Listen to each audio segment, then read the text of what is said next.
இயேசு கிறிஸ்துவின் நாமத்தினாலே அன்பின் வாழ்த்துக்கள். இன்றைக்கான தேவவார்த்தை என்ன கேட்டீங்கன்னாக்கா, ஏசாயா 60ஆம் அதிகாரம் 5வது வசனத்துல, அப்பொழுது நீ அதை கண்டு ஓடி வருவாய், உன் இருதயம் அதிசயப்பட்டு பூரிப்பாகும்ட்டு வசனம் இருக்குங்க. உங்க வீட்டுல நிறைய பேர் உங்களை கூப்பிட்டு இருக்கிறாங்கல்ல, சர்ச்சுக்கு வாங்குவாங்கன்ட்டு. நீங்க தான் சர்ச்சுக்கு போகாம இருக்கீங்க. எதுக்கு நீங்க பிரதர் எனக்கு ஒரு அதிசயம் நடந்தா தான் சர்ச்சுக்கு வருவேன் அந்த மாதிரி முடிவில் இருக்கீங்களா? கர்த்தர் இன்னைக்கு உங்களுக்கு அதிசயம் செய்ய போறாங்க.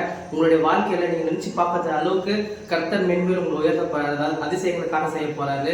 அதே போல உங்க வாழ்க்கையில் இருக்கிற கஷ்டங்கள், கண்ணீர்கள், கவலைகள் எல்லாமே போதுங்க. யாரெல்லாம் உங்க கேவலமா பார்த்தாங்களோ அவங்களுக்கு முன்னாடி கர்த்தர் உங்களை உயர்த்த போறாரு, மென்மேலும் உயர்த்த போறாருங்க. உங்க வீட்டுல இருக்கிற தரித்திரங்கள், மாநிலத்தின் கிரியைகள் எல்லாமே போகுது இயேசு கிறிஸ்துவின் நாமத்தினால.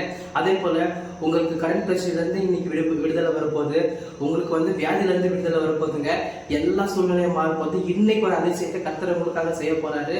யாரெல்லாம் நம்புறீங்களோ கர்த்தர் உங்க கூட தான் இருக்கிறாரு. நீங்க விசுவாசிகளாக அதிசயத்தை நீங்க காணுவீங்க. Thank you so much for watching. God bless you.